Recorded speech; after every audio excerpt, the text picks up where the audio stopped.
participants, and I believe I've accounted for everybody, but I'm going to go through the roll call, and if I've missed anybody, just let me know, and we'll try to keep track if anybody joins us at this late time. Amherst, I don't have anybody present.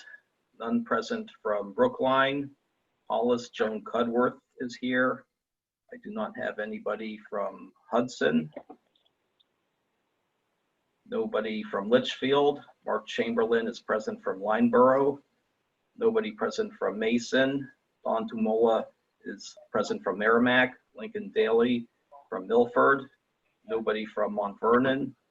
Nashua, we have the quartet of Julie Chismis, Pete Calmy, Wayne Husband, and Daniel Hudson. Pelham, Jeff Gowan is present. Nobody from Wilton. John Savage is present from NTS. Linda Dusenberry from NHDOT. Tim White is with us from New Hampshire DES.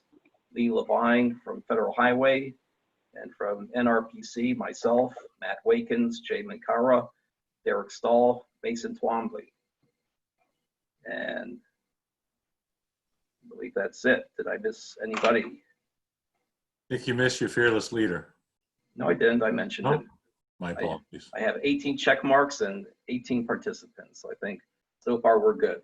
So now, since I'm going to start to take over, Mason can closely track any late additions for us. That would be good. A couple of things I just wanted to mention before we get to the minutes. So I was driving into work a couple of days ago listening to Boston Talk Radio, and a caller phoned in, and he was praising the Nashua mayor for implementing the outdoor dining area by taking away some of the street. And he's lamenting the fact that, well, they're not doing this in Boston or anywhere in Massachusetts. So mayor's getting some good play on the radio and not necessarily on the program that they would normally be praising him. The other thing was I was driving home yesterday, and tell you how the times have changed. I hit that area where the lanes taper down on the Everett Turnpike in Merrimack, and I hit the congestion. This is the first time I've hit any congestion out there. And, you know, normally I find it aggravating. Now I'm feeling excited. The economy really is roaring back. We're actually going to be hitting level of service D's and E's and maybe even an F again. But then it's just came to a stop. It's like, okay, this is not just regular traffic. So it's an accident or something. It wasn't an accident, but some cop had, I guess there was a disabled vehicle on the side, and he had his flashing blues on, so everybody felt the need to slow down to a crawl. So that sort of dashed my hopes for quick economic recovery, but I think we are getting there, and I'm going to go through some of the traffic data later, which you've had an opportunity to look at, and we've even updated a little bit more as of this morning. So with that, we'll get to the minutes of May 13th, 2020. Are there any errors or omissions that we should be aware of? Hearing none, I would ask for a motion to approve them. Motion to approve. From Jeff Gowan, and a second. Second. Are there any objections or abstentions from approving the minutes? And if none, then I will declare them to be officially approved. So our first item of business is the 10-year plan process update. We're now getting right into the midst of it and just go through what's already happened and where we go from here. So what we have done recently is announce the new biennial round for the 10-year plan project submissions. This has gone out to all of our communities, including the chairs of the governing bodies, the select board, the town council, the aldermen, the town administrators, the city mayor, the chairs of planning boards, TTAC members, and NRPC commissioners. So I believe at this point, all of our communities are adequately informed that the process has begun and start getting your projects together. So where we are at now, I would have hoped that we would have already distributed the project submission forms. This should be occurring in the very near future. So we have a transportation planning collaborative meeting on June 18th that will hopefully finalize the work of the subcommittee that's meeting on Monday. But these project submission forms are going to be very streamlined, and they will be easy and quick to fill out by the municipalities. So it's not going to be a major task on your part as far as that end of it. We're going to, at the NRPC, develop more detailed project submission forms or project data forms that will have a lot of the analysis that's needed to do the scoring, and Matt will be going over that later. So what we will be asking, though, of the communities in the project submission forms is whether they will have a PE certified cost estimate for their projects, or are they going to be having New Hampshire DOT? Greg, just so you know, Jim Battis just joined from Hudson. Okay, thank you.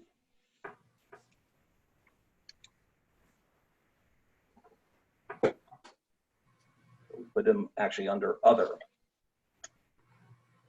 Okay, so what we're asking now is that you please continue internal discussions on projects that you're interested in submitting to the process. So in addition to federal aid roads, non-motorized projects are eligible for TYP, but bike ped projects can also be submitted under TAP, as you're well aware. Now, we don't know if there's going to be a TAP round this year, so we're strongly encouraging you to submit these types of projects initially under TYP. They can be shifted to a TAP application later this year if the opportunity occurs. But if TAP is delayed to next year and your project is included in this TYP round, we would not encourage resubmitting next year under TAP once it's already funded, because TAP is a very competitive process. It has limited funding. We usually get multiple applications. We are assured of receiving one TAP project each round, but 2 would be the max, I'm pretty sure, for the region. So any ex post facto funding switch would result in increase in the competition for these limited funds for an already funded project. And at the same time, it would vacate approved funding for the TYP project, and we wouldn't have a guarantee that we could replace the project with another. This has been done in the past, but I don't believe we have a guarantee that that could be routinely done in the future. So I just ask at this point, are there any questions about that?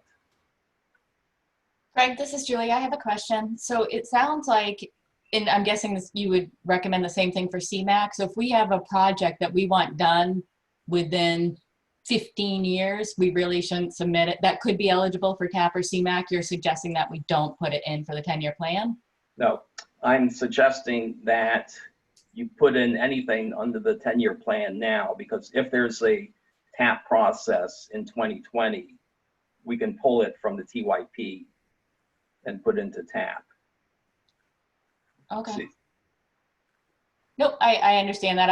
if they were to follow their usual schedule of, you know, TAP occurring later on in, say, October, once we have finalized the TYP process, which, you know, is in the spring, then we want that to remain. Once they've approved the projects, you know, we wouldn't want you then say, well, okay, we're going to go for TAP, you know, in 2021.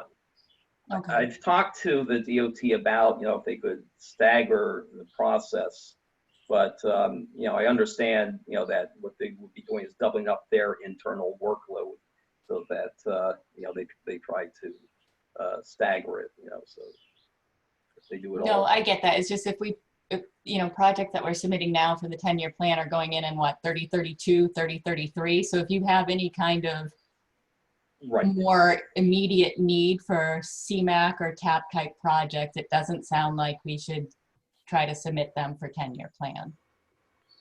Well, I think you should, because if TAP is also coming up later in this year, then you just pull it, you know, you submit it under TAP and we disregard the TYP application, and either there's another project to move up or there's extra money and we'll figure it out. I'm sure we could come up with something.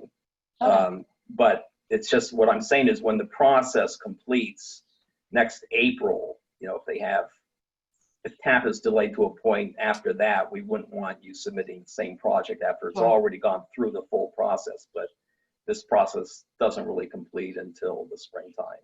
Okay. So you're really encouraged to just submit your projects now under TYP, knowing that you can, just pull them later for a TAP application later this year. TYP, we didn't have any shortfalls last time around. We had just enough projects to fund them all. But TAP, we had a number of applications and we only had one funded. Sure. I wouldn't want to not, put something in I wouldn't want submitting something in the 10-year plan, make it so I can't then have another shot of getting the funding sooner, and not knowing exactly when CAP and CMAQ rounds. I mean, we were years before CMAQ rounds. So, it's with the uncertainty around some of these grant funding programs and the reauthorization and all that, I tend to try as many avenues as I can to get funding because Right. the future is so uncertain. So Right. This is and I coming probably as will still do that, quite honhonestly, but let me like say, I I'm said, giving this as a staff recommendation. This has not been hashed over okay. really either by our MPO as a policy, or I have brought it up before the TPC, but it didn't really evolve into any kind of discussion. But I think you can see what my concern is that if a project is already funded, it's already in the pipeline, then to take it out and go for alternative funding that's much more limited, it squeezes both ends. It could squeeze out a project that could have made it earlier, or it could bump a TAP project that's as nearly as good.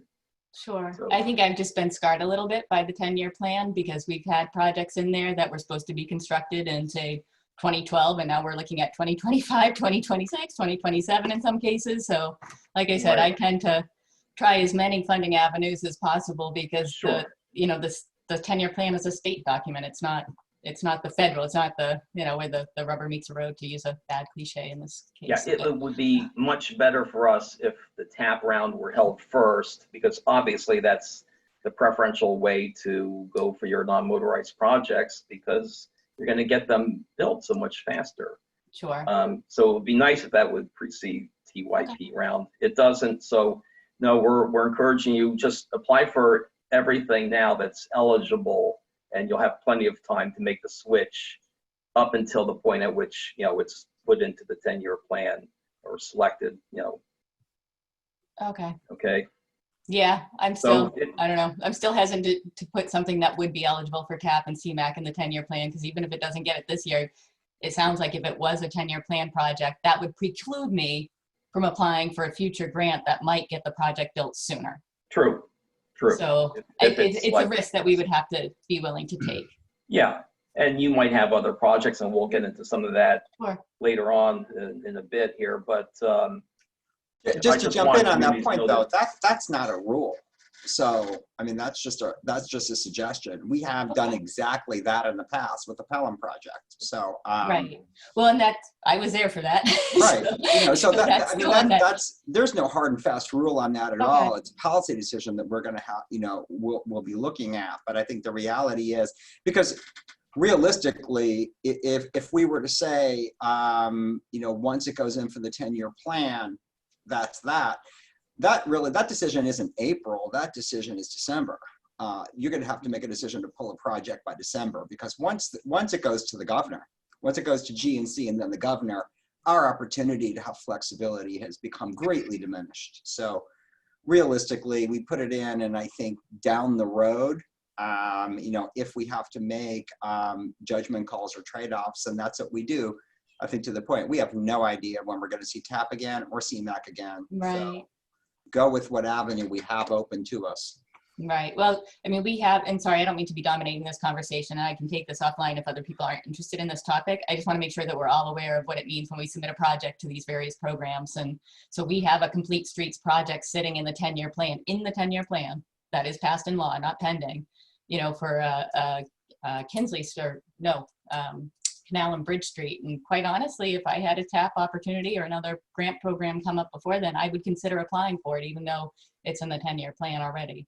But it's in the 10-year plan in like 2030, 2031. Yeah, I would say anything that's already in there is grandfathered.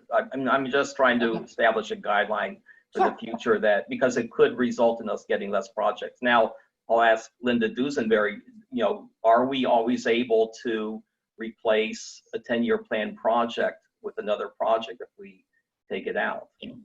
Yes, in the past, if RBC removes a project, they get the funding to be used in another project. That is what has happened in the past. Okay, so that, as long as that's the policy, then that alleviates half of my concern. And then the other half is that, the already approved project is now competing against other TAP projects. So it's, anyway, just, you're encouraged to apply for TYP for your non-motorized projects. You don't have to. We'll see how it goes here. So anyway, I want to sort of run through the remainder of the schedule here. In July, the project applications will be due from communities, probably somewhere in the July 15th to 31 range. And we will provide you with firmer deadlines once we email the project submission forms. So the project cost estimates will not be due with the completion of these forms. There's going to be plenty of time for you to work on these, but we do want to know whether the municipality will conduct these cost estimates themselves with PE licensed engineer, or it's going to be an NHDOT task. Then in September, and we're pretty much following the previous schedule from this point on, NRPC staff in consultation with TTAC will do the project scoring. It's going to be done by the staff because we're relying on a lot of data. So to have the TTAC actually actively participate in the scoring process, you'd have to delve into a lot of data and analysis, and probably don't want to get to that level of detail. So, but we will have the TTAC review all of the work that's done, and there will be discussion and concurrence if you do agree with what we've done. We'll review the TYP project scoring and preliminary prioritization within the allocated budget with the MPO Policy Committee in September. December 4th, 2020, we have the draft project priority list ready for DOT. In January of 2021, we'll modify the TYP priority project list. At that time, if we have conducted the TAP round,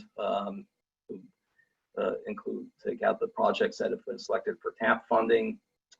January to March will be the DOT review of project costs. We'll be meeting with them to discuss the costs, scheduling. In March, we would get approval of the project priority list by TTAC and the MPO Policy Committee. And then end of April will be the transmittal of our final NRPC project list to NHDOT. So any questions on the process at this point? Okay, so. Oh, wait, sorry. I Yes, do have sure. one more, sorry. We met internally to discuss the city's priorities. And one thing that I'm not sure where it fits in this process, and I know that transit projects are part of it, but it seems like when they talk about your allocation, it's all federal highway funds. Is that true? Yes, they're dealing with the highway projects and non-motorized projects in the 10-year plan process. So how do we get future transit projects? So for example, let's say there were to be passenger rail coming to Nashua. Right. We'd want to look at making improvements in the area where that train station is anticipated to be. And I anticipate that some of those changes would be transit, but I don't want to take money away from the federal funds when we would expect that we'd be funding those projects with transit funding. So what do we do with those type of projects in the world of the 10-year plan process? Would these fall under park and ride improvements? No, let's say I don't know what my options are, so I haven't really thought about that much, but what if we wanted to establish I don't know, some other kind of transit amenity in that area, or a BRT or something else that would, you know, move people between employment centers to the train station, or some other thing that who knows what'll be around, you know, when that happens. But I'm just wondering where some of those bigger transit projects might fit. I don't know how it'd be done under TYP. I mean, it could be a good CMAC project, So, potentially. Matt Well- has his hand up.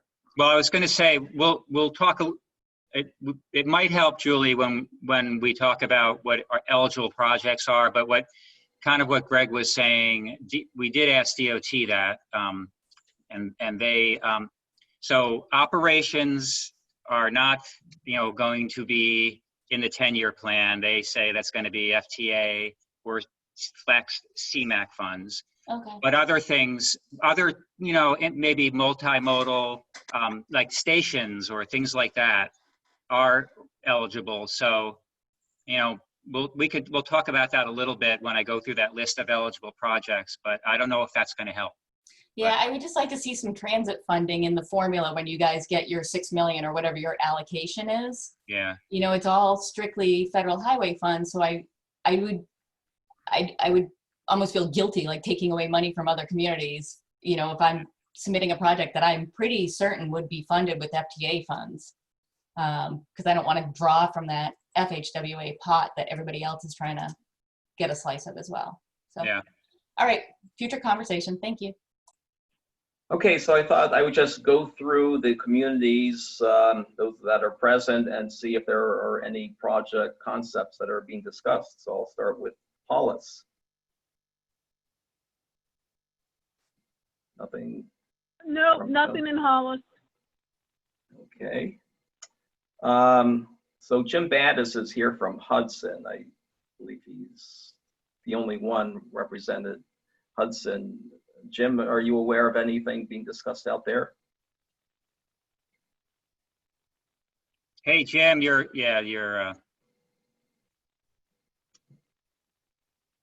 muted. Jim But is muted. Yeah, okay. No, I'm not aware of anything. Okay. Lineborough. Anything cooking up in Lineborough? No, we're not going for anything in 10-year plan. No sidewalks, nothing we can do for you there. Okay. Merrimack. We do have one person that's asking for a sidewalk, which would be the first one in town, but she's got a lot of legwork to do before we get this far. Okay, well, you can go for it now or go for it later in TAP or you know, next TYP round. We'll still be here. Merrimack. Nothing that I know of yet. Okay, so you had a TAP project that was not funded last time. So was the idea to resubmit that again Yes. under TAP? Okay. Yes. Milford. Possibly a project involving the intersection of Nashua Street and Padima Hill Road. Intersection improvements in that kind of tricky area of our community. Okay. In addition is we're contemplating, and it's something I discussed with Jay a little while ago, is possible improvements to the intersection of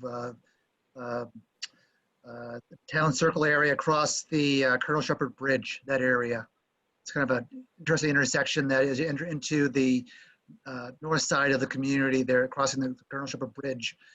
Needs improvements, but also intersection needs improvements also. Great. Nashua. Like I said, we met internally, and actually Wayne is the one that sparked my thoughts on transit improvements around the future train station at Crown Street. So we don't have any concrete projects right now, but these are some of the things that we're thinking about, and are there, you know, systems that need to be put in place to support the train station in addition to the train and the platform. So we'll be continuing our discussions and getting back to you on those. Okay. Anybody else from Nashua? Dan, Pete, did you guys have anything you wanted to share? Wayne? Julie, you brought up Crown Street. It just dawned on me that we have a site being site development project being proposed down off of, down at the old Dow Chemical site off East Spitbrook Road. And they're considering or offering to donate land for a future train station. And I know that we used to talk about a train station down in that area of the city, but are we talking about the same station that's now going to be at Crown Street? I mean, it just doesn't make much sense for them to donate land to us down off DW Highway if the train station is going to be up on Crown Street.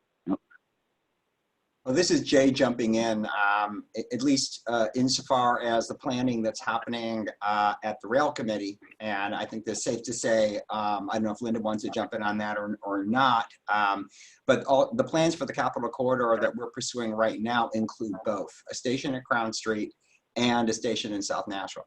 And okay. South Nashua is really critical because in all our analyses, that is the, has the highest passenger count of any station anywhere from Manchester, to Lowell. So that's key. And I would just add, I can't speak for Nashua, but one of the concepts is looking at creating an entrance from exit 2 into that property. And, so perhaps access to that Dow site is something that we might want to think about as a potential project if that's eligible. Well, and I keep thinking about all the development that's going on in Hudson. And again, kind of the bigger picture, transit-oriented development, are there other Absolutely. bigger things that we should be thinking about as the two, as regional project, not just a my city, your city, but regionally, are there improvements related, bigger than what's already in the 10-year plan that we should be thinking about for that time frame? I think that's definitely true. I think that's a conversation we should be having now is the time, clearly. And I think one of the conversations we have had is also the possibility of transit extensions, some sort of shuttle type service to Hudson from any future train station site. And there are some conversations happening now about the potential for extending transit from Nashua to the proposed logistics center in Hudson. I mean, 2 million square feet. That's a big site. Okay, good to know. Thank you. Okay, and finally, Pelham. Anything brewing there? We've had some preliminary conversations. You may or may not know, we have really 3 bridge projects in Pelham. The first has been completed, the Willow Street Bridge.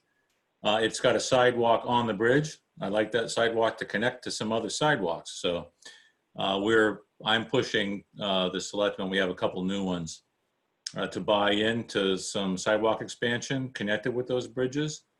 The next bridge project is actually a separate water conveyance structure. I don't like to call it a bridge, on Old Bridge Street, which is near our historic double arch bridge.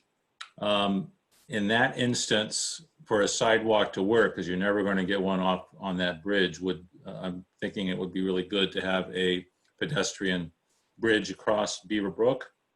And that location, again, connecting to some sidewalks, it would try to connect pedestrian traffic from the town center of Pelham out to our main corridor, Route 38. How we get across 38 is another whole discussion. And then the Main Street Bridge, also known as the Giannett Bridge, which the state is designing presently. We're pushing for sidewalks to be included on that bridge. And then in the same vein as with the Willow Street Bridge, they really ought to, I think for DOT to be interested in that, it would make sense for those sidewalks to connect to something. So potentially, probably in total, perhaps 3/4 of a mile, maybe a mile of new sidewalks. For again, connecting town center over Beaver Brook to our main corridor, Route 38. And that one of those would include a pedestrian, I believe a pedestrian only bridge. I'd have to talk to Matt about how that could work with bicycles, because that certainly should be a consideration. But again, this is pretty preliminary. I'll be testing the temperature of our new select board with my upcoming budget, and we'll see if there's an opportunity to talk about, you know, this somewhat controversial topic of sidewalk expansion.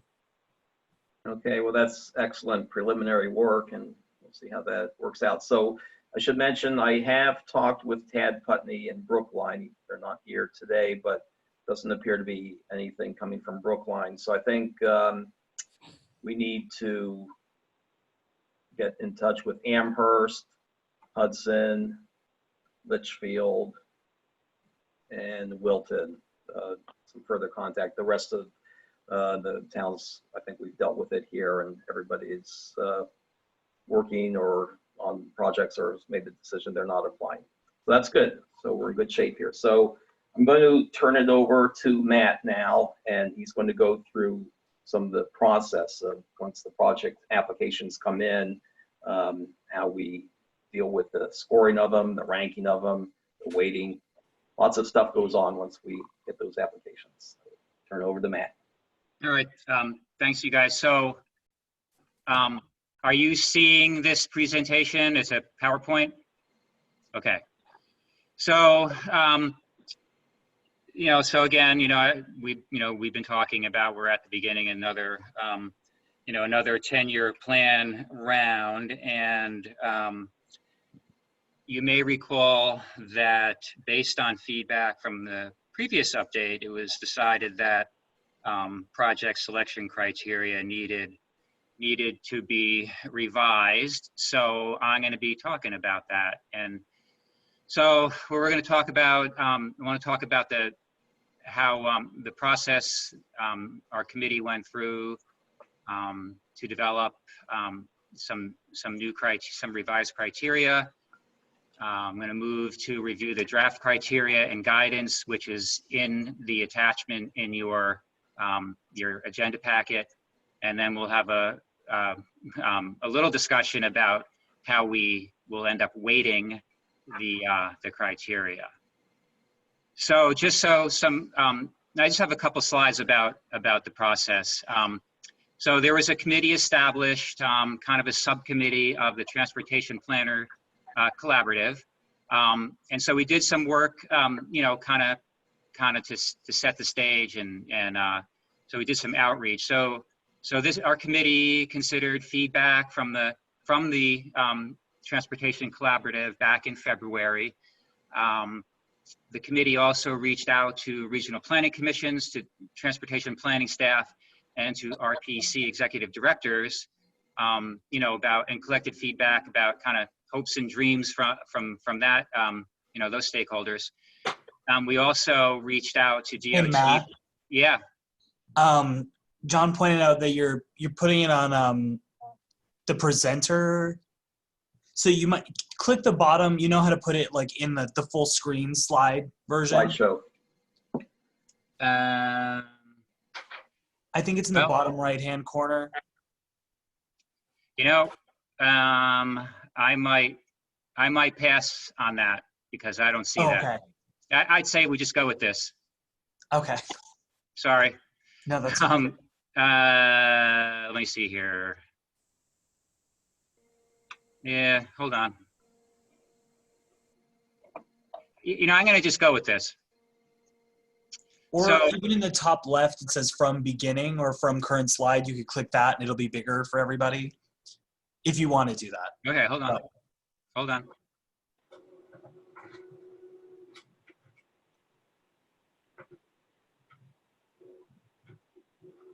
on. Hold on. Yeah, I just don't see the, hold on a second. Let me.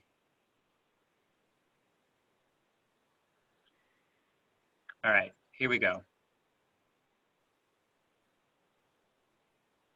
Julie's going to help me out here.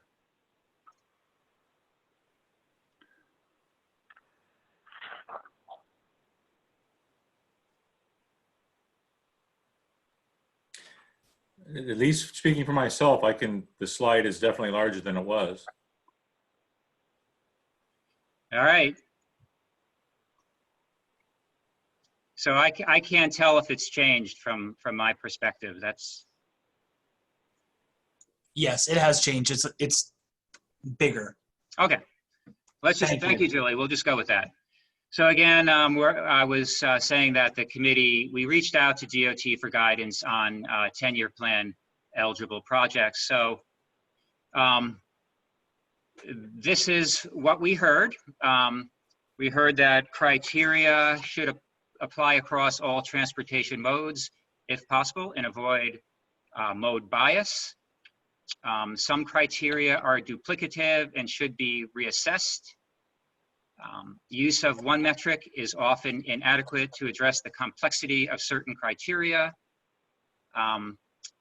Resiliency, which was in the last round, but was not really fleshed out that much. We went ahead and did a better definition of that, and we'll talk about that in a minute. New criteria should be considered, such as equity, accessibility, environmental impact, and economic impact. We address those. Criteria should be flexible and take into account the range of capacity and the bandwidth that RPCs have. Also, scoring criteria should not be burdensome or prescriptive, given that some regional planning commissions have dozens of projects that they have to score. And then finally, we did ask DOT about transit, and projects should not use 10-year plan budgets towards transit operations. But for that, it's, look to FTA programs and the CMAQ funds that have been flexed instead. And any questions along the way, let me know. So the committee goals were to standardize project reviews, improve the clarity of the criteria, identify available data sources, resources, and best practices for evaluating, projects that were, that are submitted, and develop a process for preparing defensible project scores and rankings. And so here's the project eligibility. As you recall, eligible regional priority projects must be federal aid eligible, and they could include a number of categories. So on highway improvements, it can include operational improvements, access management, intelligent transportation systems, widening, technology operation improvements. Asset management projects are a category, and that could be bridge rehab or replacement. And also pavement and pavement repair and replacement are in that category. Bicycle and pedestrian improvements could include sidewalks, bike trails, multi-use paths, traffic calming improvements. And then infrastructure-related travel demand management projects include park and ride lots, transit or high occupancy vehicle lanes, priority signalization, bus shelters, intermodal transportation centers.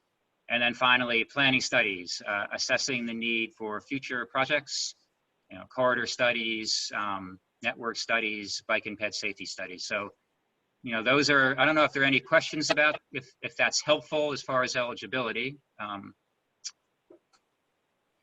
And then these are the criteria that we came up with. So the safety, and we'll talk more about this in a minute, but safety, mobility, network significance, state of repair, those are all holdovers from the previous round. Natural hazard resiliency was in the previous round as resiliency, and we've changed the, obviously changed the name of the criteria to be a little more descriptive, and we've also added some other definition and evaluation considerations that we'll talk about in a second. So the next two criteria are new this time around: equity, environmental justice, and accessibility, and economic development. And then support is a holdover from last time as well. So are there any questions? Matt, I got a question for you. Sure. On the planning studies, do those have to be on national highway system facilities, or can they be on a road like a municipal roadway like West Hollis Street? Greg, Any federal aid eligible road. Yeah. What's that? Any federal aid eligible road can be a project area. So yes, Isn't, West Hollis isn't would be East my and West Hollis Street, aren't they federally eligible? They are. Absolutely. Yeah. Yep. So yeah, being in an urban compact doesn't have anything to do with that. Any other Okay, so thoughts? West Hollis Street would be applicable for a planning study. The answer is yes. Okay. Anybody else have questions on that? Okay, I'm gonna move over to you can also follow along in your packet. But what I want to do is, people can see this now, right? Kind of large enough. Okay, so this is also in your packet, and you can follow along there. So what I wanted to do is just go through this, and we can answer questions along the way. But basically, this is a guidance document that we developed, and it's still in draft form. I need to add. I don't know, there'll be substantial changes, probably not, maybe some tweaks, but it is in draft form. So this is the first page, and this kind of describes what this guidance document is about. So this is the the regional project review criteria and guidance. So as we all know, 10-year. So we, on this first page, we kind of describe the whole process. The 10-year plan is fiscally constrained. It program of state and federal funded transportation projects. It's the 10-year plan is updated biannually, and that's pursuant to RSA 240.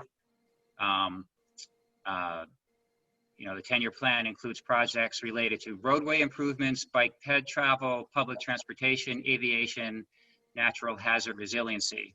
Also on this page, that's kind of sets up the rest of the document. Under regional project review process, we state that as part of the biannual update of the 10-year plan, each of the 9 New Hampshire regional planning commissions leads a process to identify and prioritize transportation projects in their respective regions for inclusion in the plan. I already talked, in the middle of that page, we talk about eligible projects. I already talked about that. On the right side of this front page, we make reference to federal highway system performance measures, because under the FAST Act, the surface transportation legislation, the current legislation, it states that MPOs are required to use performance measures to work towards specific targets in support of national goals for transportation management in all federally funded projects and programs. And so this criteria that we describe in this document reflects these federal performance measures, and the relevant performance measures are noted with each criterion. So moving down this front page, project review criteria. So we state that the criteria included in the packet are intended to help RPCs prioritize projects in their respective regions. Each RPC may weight criteria to reflect their own regional needs. And there are, we kind of identify 2 types of criteria, each with their own general number scale that's listed below where my cursor is. And we can talk about that in a second. This paragraph here, if a criterion does not apply to a project or cannot be properly analyzed, the criterion should be skipped. Remaining criteria weight should be adjusted accordingly to ensure the project receives a complete score. I don't know about that paragraph. There is some pushback on that from the committee and from some of the people and planners in the Transportation Planners Collaborative. So I don't know if that's going to stay in there. But I don't know if anybody has any thoughts on that. But we can worry about that when the time comes, I suppose. We also state RPC should clearly define the process, their scoring process prior to scoring. So So these two types of criteria, one is need and one is impact. And if a criteria is need, and we'll talk about, well, maybe an example is safety. You know, if there's a safety issue on a road segment and there are, traffic accidents. So this scale is 1 through 10. 1 is very low level of need. 1 is the highest level, and in this case is a 10. And so if there are a lot of car accidents at a particular, reflected in this project that's being submitted, it might rank pretty high, right? It might rank a 10 type of thing. So anyway, there are these need criteria and then impact criteria. And under impact, the scale would be 0 to 10 because we wanted to make sure that, if a proposed project actually has a negative effect on one of these criteria, we want to make sure we can quantify that. So those are the two kind of broad areas of scoring based on the type of criteria. And then to kind of finish out this first page, for each criteria, and the following reference table is provided in order to standardize and guide project review. So going through this document, so when we get into the actual individual criteria, there are 2 columns on each page. The left column is regional evaluation consideration, and that includes the factors that should be considered in order to evaluate and rank the proposed projects. And the right-hand column are the resources and data sources that will help quantify those considerations.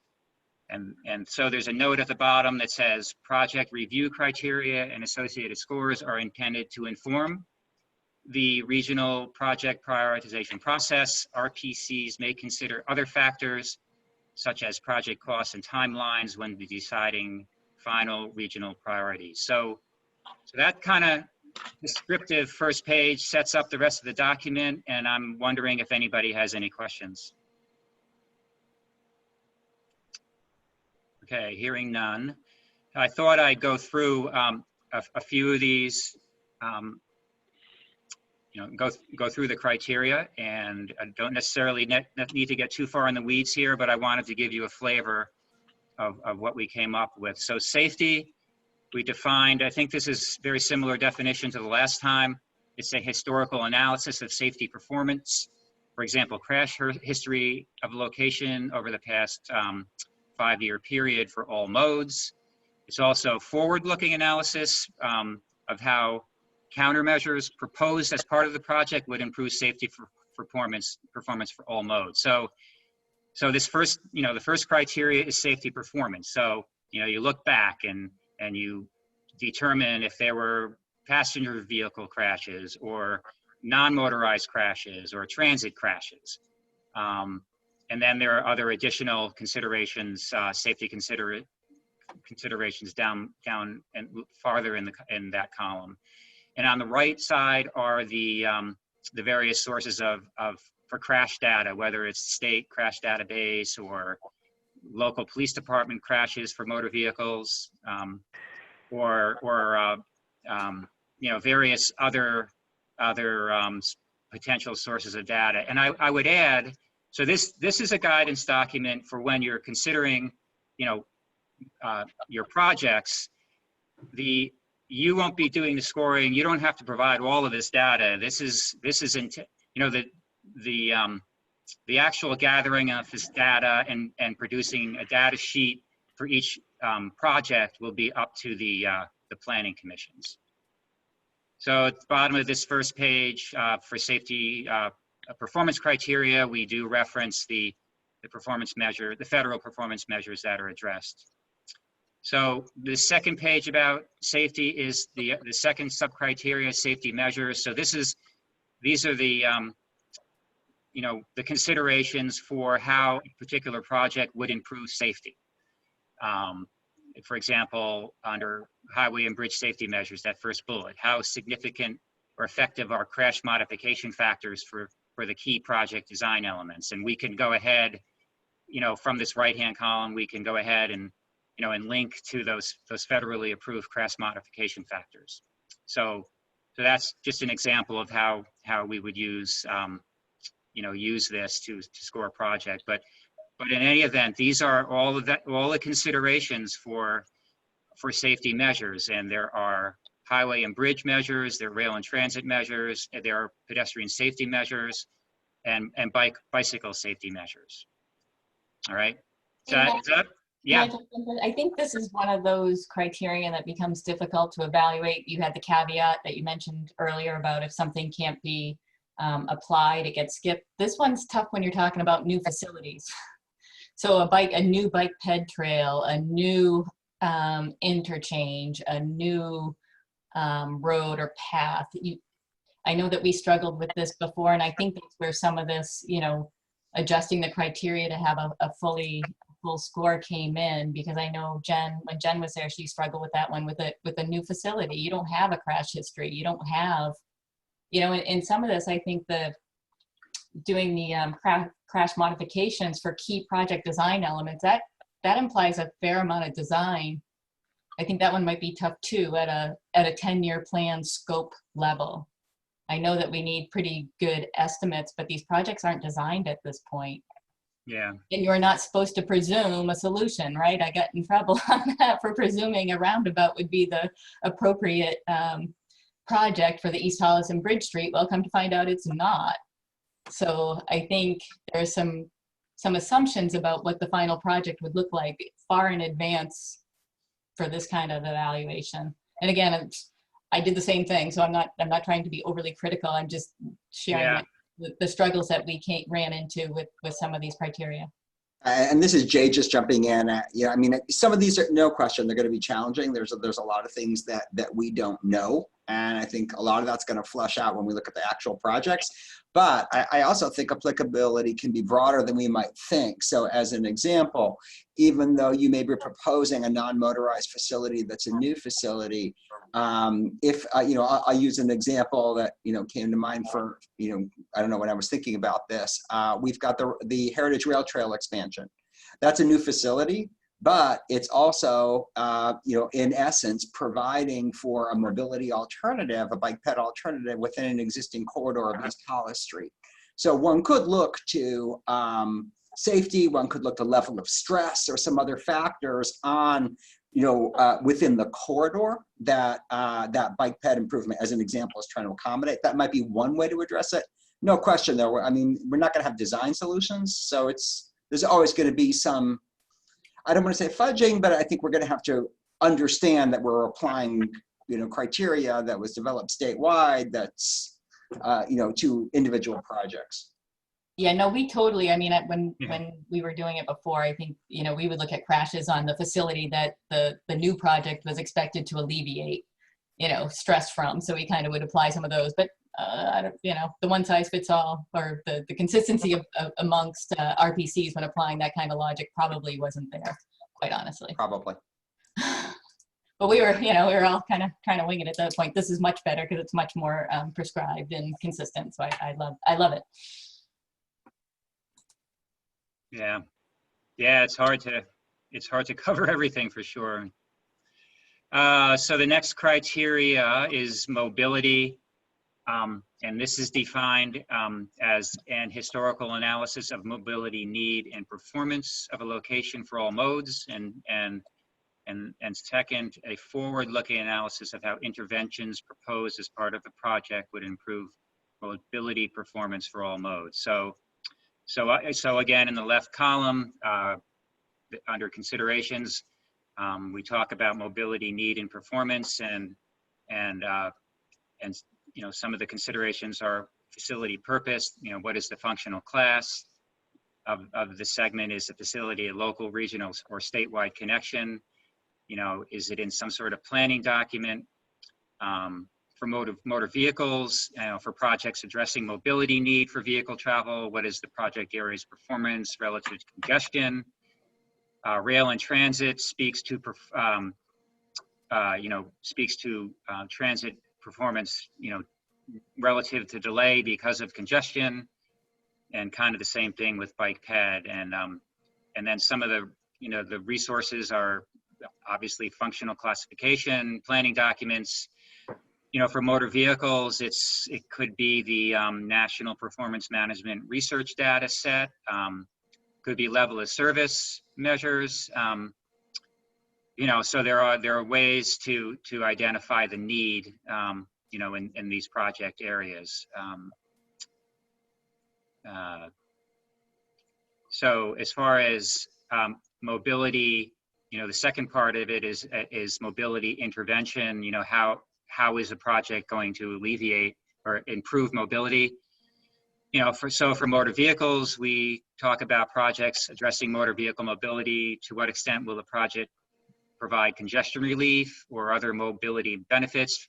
For rail and transit, again, it's to what extent will the project impact transit services on-time performance and or improve transit user throughput? And then for bike ped, to what extent will the project reduce bike ped delay or improve, again, the how bikes and pedestrians can get through the where that project is located. As far as resources for doing that, we said that RPC or MPO or DOT or independent evaluation of the mobility interventions expressed in scope of work and project purpose, and it would be included but not limited to these various interventions for motor vehicles, intersection improvements, road improvements, mode shift measures, transit, park and ride lots, and so forth, capacity improvements, things like that. For rail and transit, it was signal priority, dedicated transit lanes, improvements to sidewalk or bicycle connectivity, and transit stop improvements.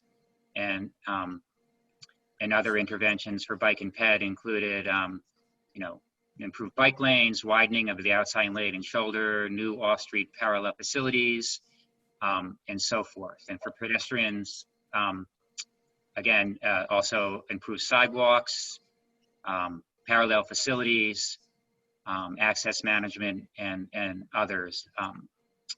So is that any questions on that? They're all about mobility. Network significance. This, I think, generally stay the same. The definition is the extent to which, actually, it didn't completely stay the same. The definition is to the extent to which the project area is regionally significant based on traffic volume and the importance of the facility to local and regional systems. So for the evaluation considerations, traffic volume, obviously, present day traffic volume in or near the area. How does the traffic volume in the project area compare to traffic volumes in the region? Have traffic volumes increased, decreased, or stayed about the same in the project area? So traffic volume. Also, bike ped volume. Is there a measured or estimated present day bike or ped volume on or near the impacted facility? And what is the relative demand for pedestrians and bicycle trips based on various measures, development density, and presence or lack of current bike ped facilities? And then there are, again, various sources of data on the right-hand side. Specifically, I thought I'd point out bike ped volume. Some planning commissions are developing count databases. There's the Pedestrian and Bicycle Information Center. They have a estimating tool, or at least they used to. I think they still do. I mean, that's why we did stick it in here. The last time we checked, that still existed. There's CMAC analysis tools and then Strava data. So there are ways to get at those volumes. As far as the other side of network significance, there's facility importance, and talk about origins and destinations. Does the facility move people or goods between major locations and destinations? And is the project area near key transportation facilities such as airports and transit and intermodal facilities? We also talk about network centrality. To what extent or to what degree is the project central to the network? And would traffic increase on other areas of the transportation network, if this project doesn't happen? And then we also talk about alternative routes, and that's about the length or the amount of time it would take to detour around this project area if this project didn't happen. And then we have, there are ways to measure that in the right-hand column. State of repair, again, the degree to which project improves infrastructure condition, in the project area. And the second part of that is the degree to which the project impacts DOT and/or municipal maintenance. So for state of repair, that's about, what is the condition of the infrastructure? Is it, what is the pavement like, the subbase and the base materials? What condition are they in? And the other consideration is, does the project address underlying causes of those conditions? And as far as maintenance considerations, this seemed key. Does the project address an infrastructure issue that currently requires increased maintenance, activity costs, or costs due to poor or dangerous infrastructure conditions? And also a consideration, does this project proposed significant new or expanded transportation assets that will add significant new additional maintenance liabilities for DOT, type of thing. So those are considerations, maybe that under that consideration, the project, maybe it's not as highly rated, and so forth. Any questions on network, on state of repair? Natural hazard resiliency, we kind of beefed up the description, the degree to which a project mitigates known natural hazards in the project area. So, there's one of the considerations is the risk and mitigation. So what is the risk? Are there natural hazards in the project area documented in a plan, a study, or a database? Have natural hazards previously impacted transportation infrastructure and/or mobility in the project area, and how frequently? And are natural hazard risks anticipated to increase in severity or impact, for example, due to anticipated impacts of climate change? And then as far as, then there would be, as part of, the project, how do those projects mitigate, that hazard risk? Is it does it mitigate? Does it eliminate or substantially reduce risk from a known hazard? For example, relocate infrastructure away from a flood hazard area. Does it just adapt? That would be a lower score. Or is it just in kind? Does it simply replace, hazard prone with the same kind of infrastructure? So that would be a low score. So I don't think, I look back on the projects from last round, and there really weren't any that I remember that really had any, hazard, natural hazard resiliency issues. So here's a new, we only have a couple more of these. Here is a new criteria called equity, environmental justice, and accessibility. And the definition is the degree to which a project benefits traditionally underserved populations and ensures accessibility by all potential users. So that the first sub-criteria is equity and environmental justice. And the considerations are, would the project provide transportation infrastructure benefits to an identified concentration area of minority populations, low income, limited English proficiency, or other traditionally underserved population group, as identified in Title VI plan or or environmental justice program. Another second consideration, would the project expand transportation choices or enhance alternatives for underserved population? Does the project implement transportation-related recommendations resulting from a local, or statewide or regional community health improvement plan or a comprehensive public health analysis?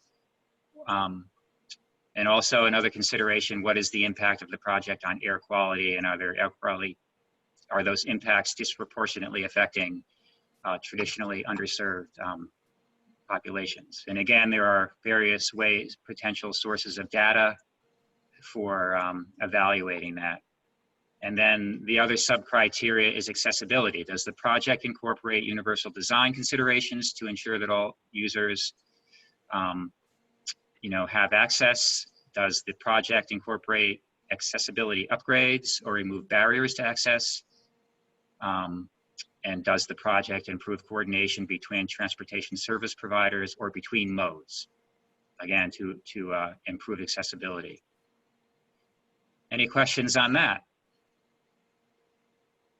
So economic development is a new criteria, and the definition is the degree to which a project supports economic development needs and opportunities at the local, regional level.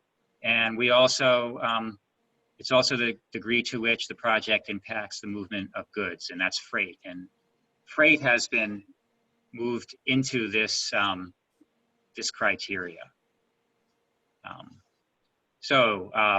Considerations are, does the project directly relate to a documented community revitalization or economic development effort?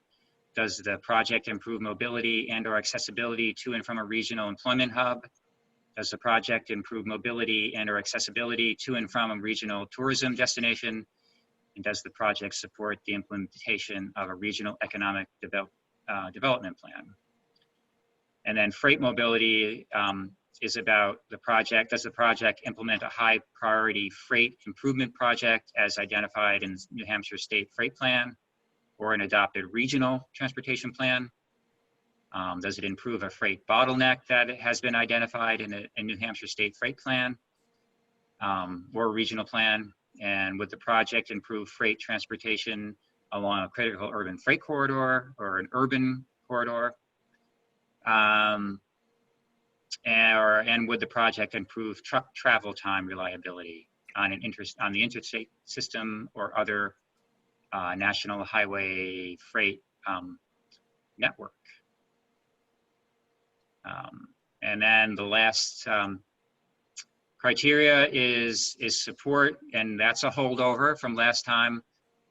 And the considerations are, does it have local support? Is it in a locally adopted plan? Does the project implement a recommendation from a road safety audit? Does it have regional support?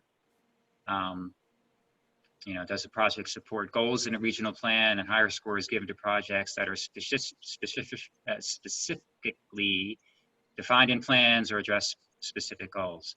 Is there statewide support or are there emergent needs? So those are all of them. If anybody has any questions, we can try to answer them, or does anybody want it fleshed out even more? I did kind of skip over a lot of the actual resources for gathering data to support these considerations. So does anybody have any thoughts on this? Pretty dry, huh? Good stuff. It's all good stuff. Good to have it documented and consistent across all the RPCs, in my opinion. Yeah. Yeah, it's a lot of work. So yeah, so if there aren't any other questions, so the other part of this was we do need to weight these. So we haven't, fleshed out the actual scoring process other than these are the guidelines. We have the process we used in the past. But what we will want the TTAC to help us with is weighting these criteria. And you may have seen that we sent out a link to a one-question survey that asked TTAC members to rank the 8 criteria in order of their favorite, or their most important to their least important. And but we did not get a lot of response to that survey. When I checked this morning, there were about 4 TTAC members, I think, had responded. So that really, we didn't want to report those those results just yet. So and this is, we can talk about this, Jay and Greg and the rest of you, but something I thought about was we could, or one of us thought about, is we can ask that the TTAC, that you guys go back over the next few days, those of you who haven't weighed in on this, you can go to the link, you can do the survey, then we can put the results together and report back to you at next month's meeting what the results were, and we can finalize the weighting of our criteria at that point. I mean, that's my general idea. I don't know if, if other people have other thoughts on that.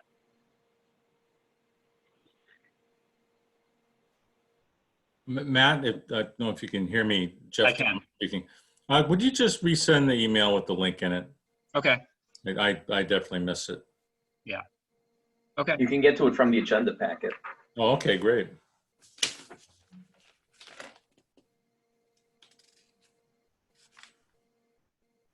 Oh, I got it. We'll resend it to everybody just to make sure people saw it. It might have gotten buried. Yeah. Okay. So those are my thoughts on waiting. So we can wait on waiting if that's the pleasure of everybody. That sounds good. So everybody complete the survey.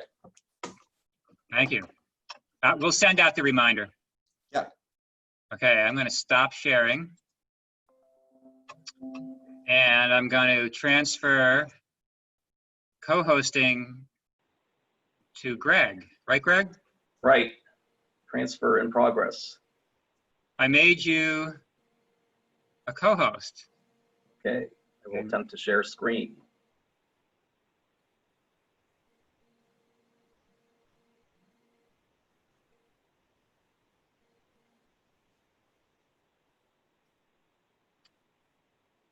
Okay, so as I mentioned at our last meeting, due to the new Corona environment, which is really impacting the level of travel and travel patterns generally and modes of travel, we want to really invest a lot of effort into collecting data to see how this is going to impact us, not just in the short run, but going forward, because it has a number of implications for transportation plans and programs.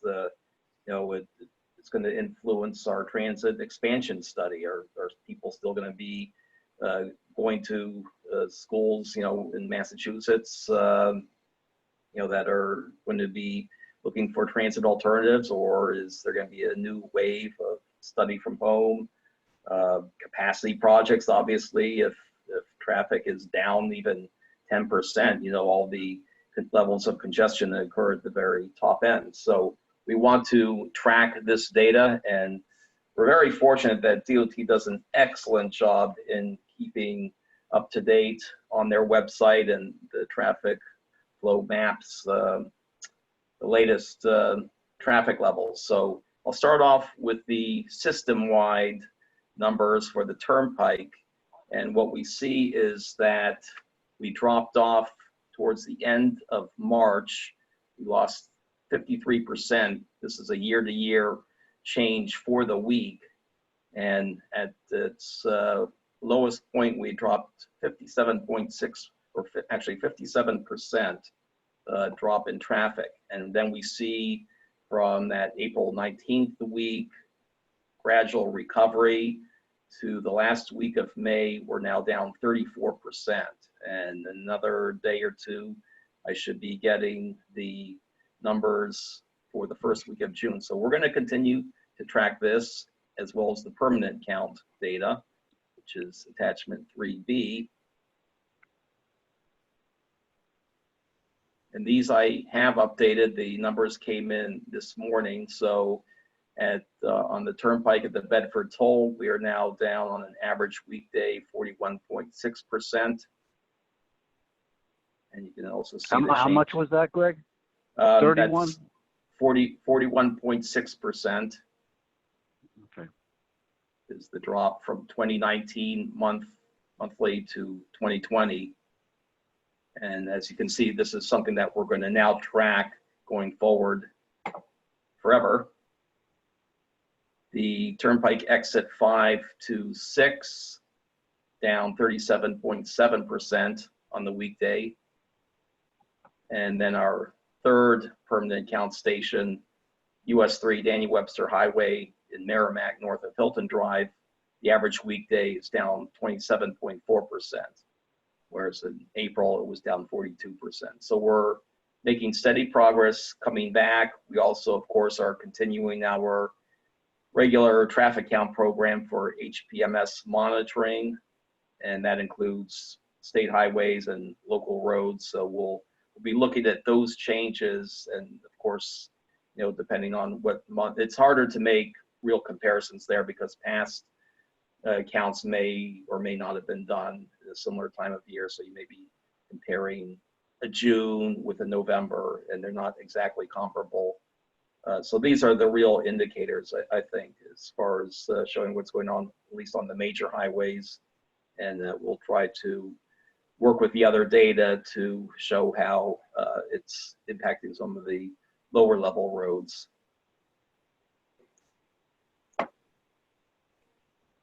And then we have attachment 3C. So this was a survey that was conducted by Mass Inc. Polling Group, and this was discovered by Jay somewhere. And the question is, thinking ahead to when Massachusetts reopens after the worst of the outbreak, do you expect you'll be able to do each of the following: more, less, or about the same as you did before the outbreak?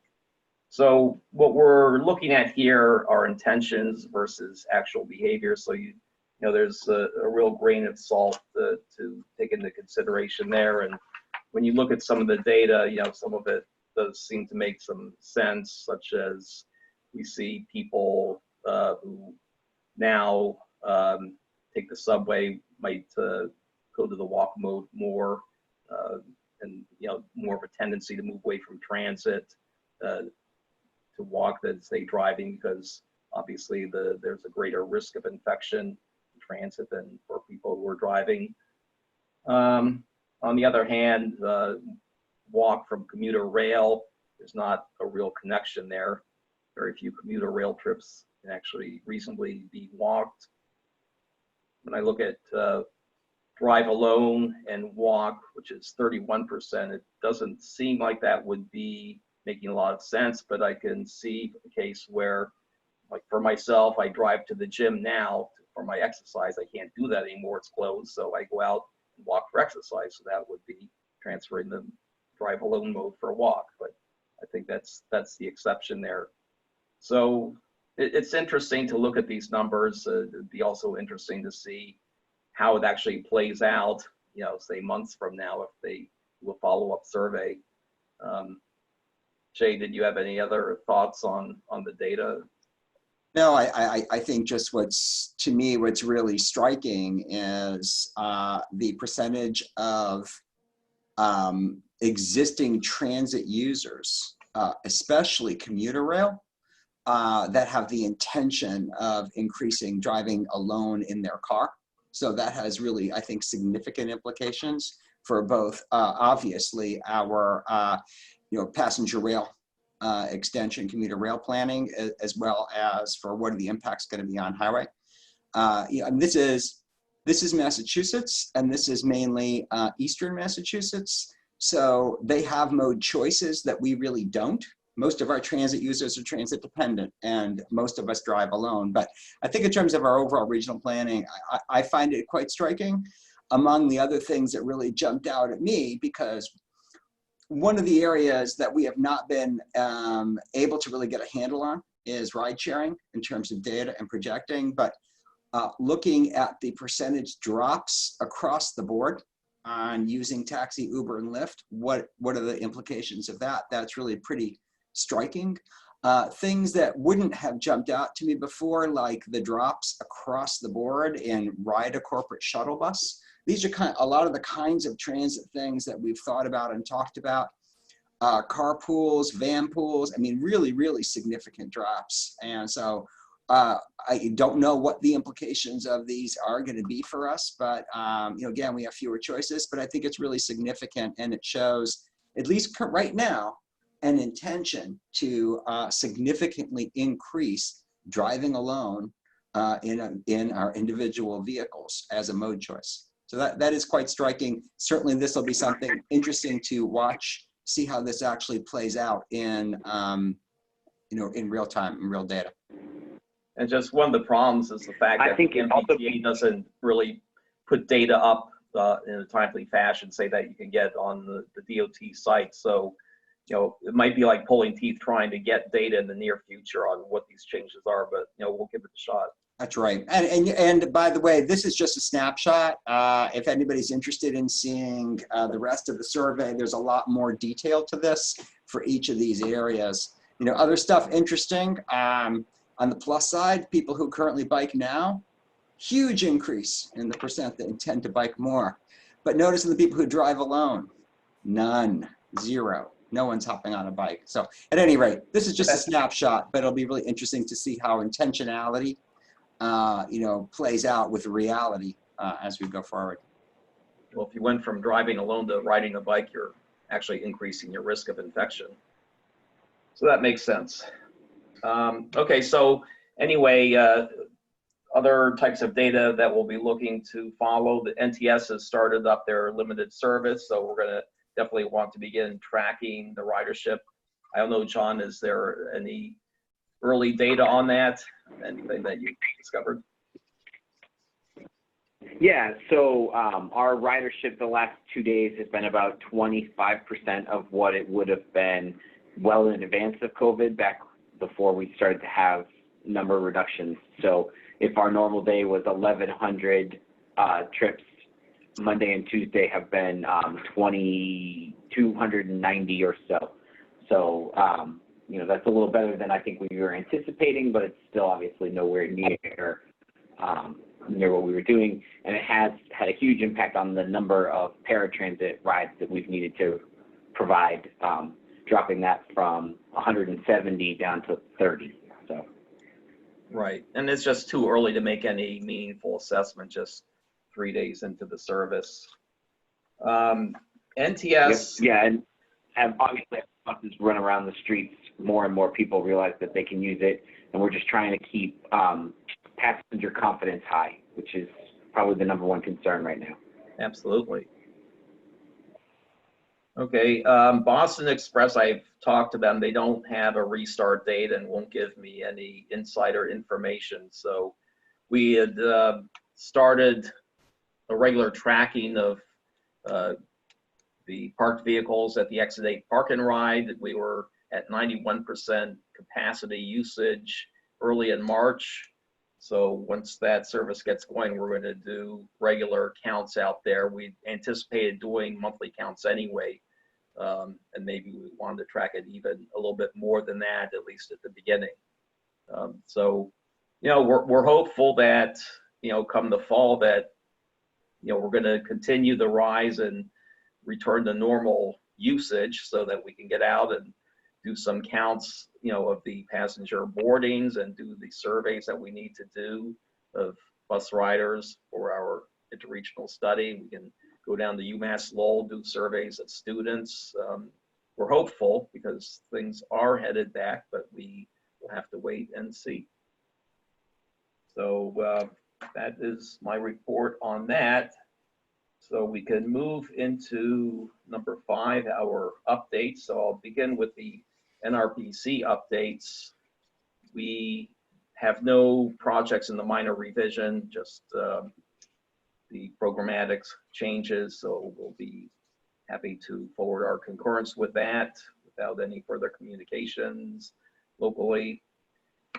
I attended a front office meeting conducted by NHDOT on Monday. This was for the New Hampshire 101 project, at which the project manager, Jennifer Rizek, presented some alternatives for implementation. So I'm not going to go through those at this time because it's still an internal discussion that they're having with the upper management and can undergo revisions. But Jennifer has agreed to come to our July 8th TTAC meeting, and she will give us a full presentation on the project. So we're looking forward to that. We're going to broaden the participation invitee list and also including communities in Southern New Hampshire Planning Commission area. that are impacted. So we're really looking forward to that. So with that, are there any municipal updates for us?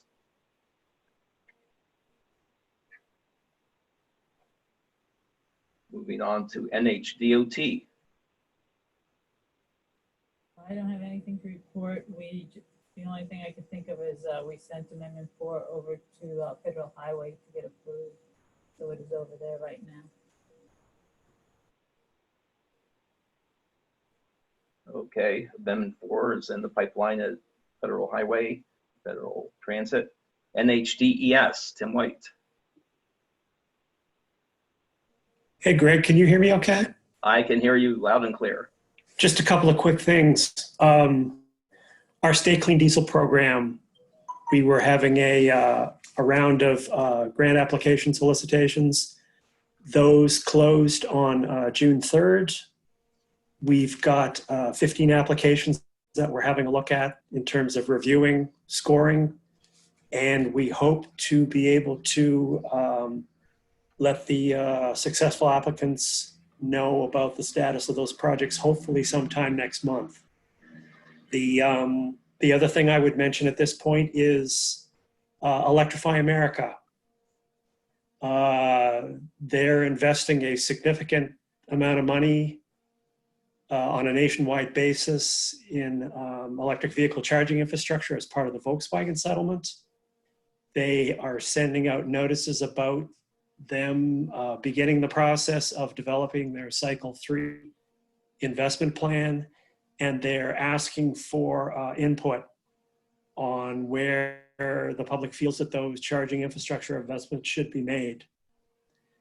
You might recall that we, DES and the Regional Planning Commissions, provided data to Electrify America back in March of 2018 as part of their Cycle 2 plan.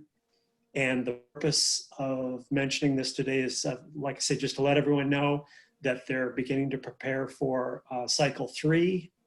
They're planning a webinar to discuss the Cycle 3 plan. It's scheduled for Monday, June 15th at 3 p.m. And I actually sent out a notice about the webinar to the Regional Planning Commission executive directors this morning.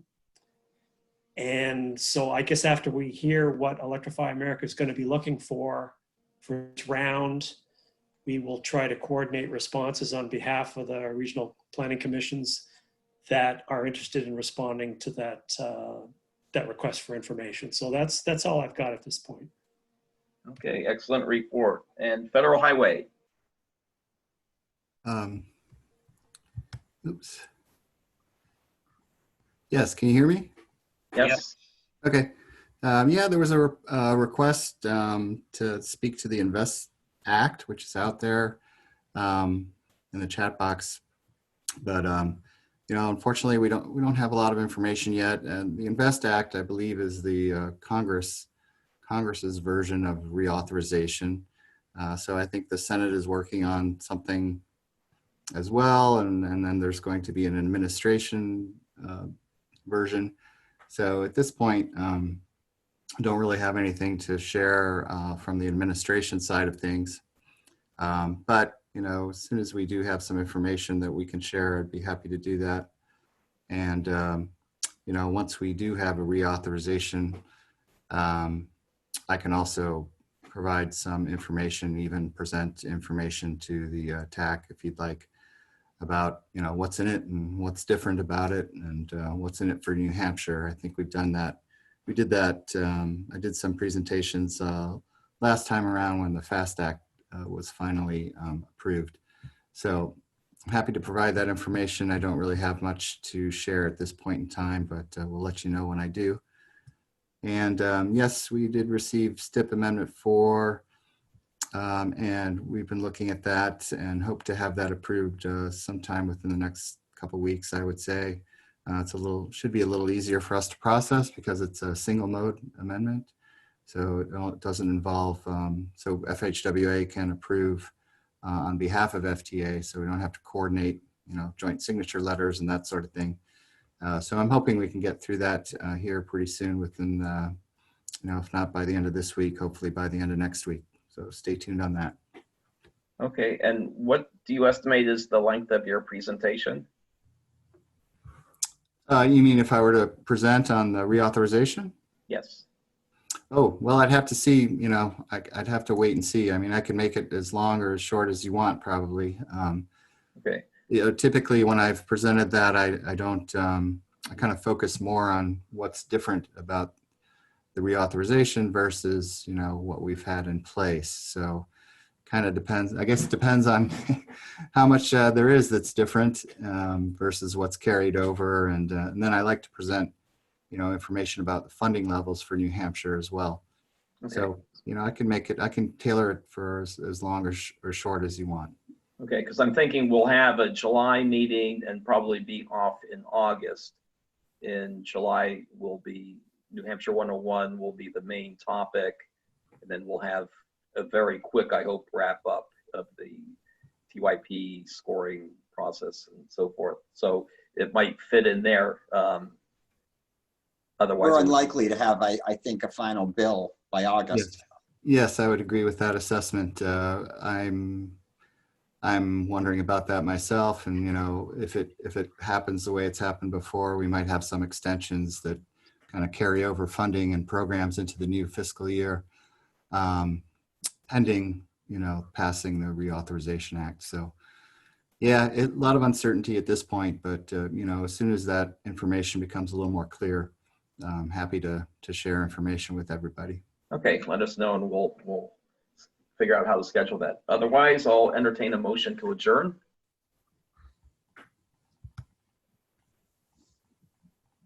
So moved. So moved in a second. I'll second. Okay, Oh, and is you there, Mark can. I did last time. and is there any objections to adjourning? Otherwise, I will declare us adjourned. Take care, everyone.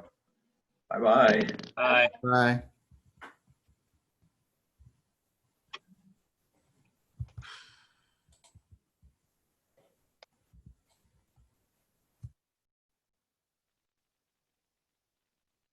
Thanks, John.